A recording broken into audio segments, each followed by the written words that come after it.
காரணம் என்றே தெரியவில்லை. இந்த காதல் ஏன் நொறுங்கியது என்றே தெரியவில்லை. நேற்றெல்லாம் காதல் நொறுங்குவதற்கு மதம், ஜாதி, அந்தஸ்து, கேரக்டர் ஏதாவது ஒரு காரணம் இருக்கலாம். ஆனால் ஒரு ஹை ஹாஸ்பிட்டல்ல ஹையா வேலை பார்க்குற ஒரு டாக்டர் பிரிந்து ஒரு அந்தஸ்துல எந்த இடத்திலும் குறையில்லை, குணத்திலும் குறையில்லை. இப்படி ஒரு கால சூழ்நிலையில் இந்த பிரிவின் துயரத்தை தான் அவர் தொடர்ந்து எழுதி கொண்டே இருக்கிறார். அந்த குரல் தான் யாரும் என்னை அணைத்துக் கொள்ளவில்லையா அப்படிங்கிற அந்த கவிதையினுடைய குரல் எப்பயும் அணைக்கவே அணைக்காத குரல் அல்ல.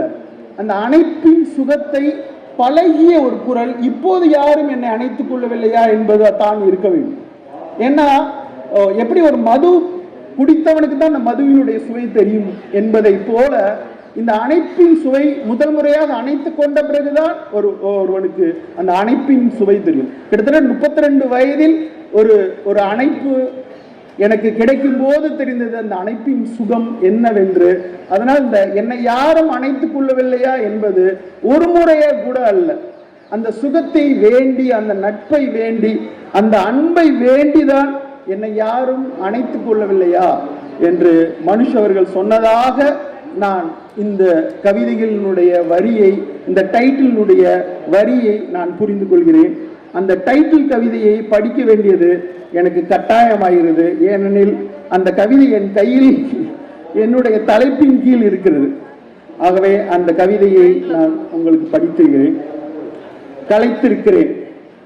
எவ்வளவு கலைத்திருக்கிறேன் என்றால், ஒரு மரத்திலோ ஒரு குட்டி செவரிலோ சாய்ந்து கொண்டு ஒரு தோளில் சாய்ந்திருப்பது போல் ஆறுதல் அடையும் அளவு நான் கலைத்திருக்கிறேன்.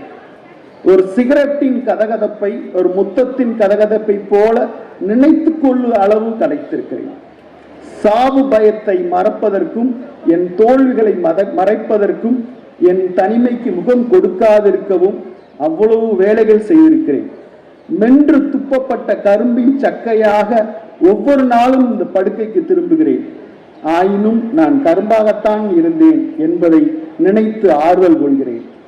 இந்த தாழ முடியாத முதுகுவலி என்னை கேட்கிறது, ஏன் உன்னை யாரும் அணைத்துக் கொள்ளவில்லையா? ஆம், அது எனக்கும் கொஞ்சம் வருத்தமாகத்தான் இருக்கிறது என்ற இந்த டைட்டில் கவிதை அத்தனை காதலினுடைய வலியை சொல்லிய வண்ணம் இருக்கிறது. நண்பர்களே, இப்படி நிறைய சொல்லலாம். பிரமிழோட ஒரு ஃபேமஸான ஒரு போயட் இருக்கு.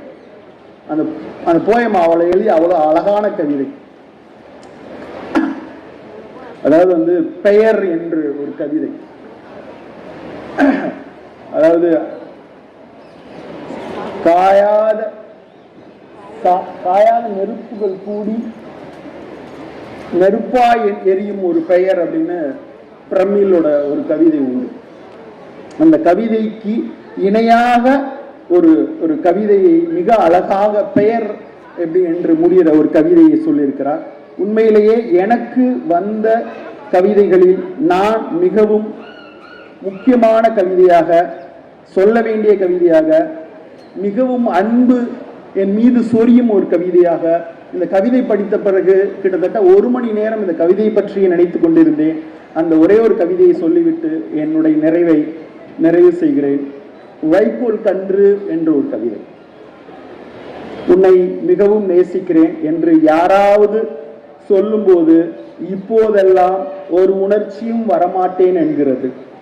அவ்வாக்கியம் ஒரு வைக்கோல் கன்று போல ஒரு சுவரில் சாய்ந்து நிற்கிறது. அந்த வாக்கியம் ஒரு வைக்கோல் கன்று போல ஒரு சுவரில் சாய்ந்து நிற்கிறது. அதனால் துள்ளி ஓட முடியாது. அதற்காக ஒரு வைக்கோல் கன்றே இல்லை என முற்றாக மறுத்துவிடவும் முடியாது. ஒரு வைக்கோல் கன்றுக்காக மடி சுரக்கும் அந்த பசுவின் கபடற்ற அன்பை எண்ணி பாருங்கள் அப்படி என்று ஒரு கவிதை முடிந்தது. நிஜமாவே நான் பசுமாட்டை நினைத்து ஒரு இறந்து போன கன்றுக்குட்டியை காமித்து பால் கறக்கிற அந்த நேரத்தை நினைத்து கொண்டேன். அந்த நேரத்தை நினைக்கிறப்ப இந்த அன்புங்கிறது எது போன்றது, இதை காமிச்சு குழந்தைக்கு நிலாவை காமிச்சு சோறு ஊட்டுவதை போல அந்த கன்றை காமித்து பால் சுரக்கிற அந்த மொமெண்ட்டை அந்த கவிதை சொல்றப்ப நிஜமாவே ஒரு அன்பை காட்ட, நம்மளிடம் வேலை வாங்க அன்பு ஒரு ஒரு ஒரு டூலாக பயன்படுகிறது என்பதையும் இந்த கவிதைகள், இந்த பிரிவின் துயரம் மிக அழகாக பேசுகிறது. இந்த மொத்த பிரிவின் துயரத்தை பார்க்கும்போது இந்த மூட் ஃபார் லவ் என்ற ஒரு வெளிநாட்டிய படத்தை பார்க்கிற நினைவு, அந்த படத்தில் சொல்ல வேண்டிய கவிதைகள், இந்த கவிதைகள் எல்லாம் படிமங்களாக அந்த படத்தில் இருப்பதாக எனக்கு கிட்டத்தட்ட ஒரு 2 நாட்களாக தோன்றியது.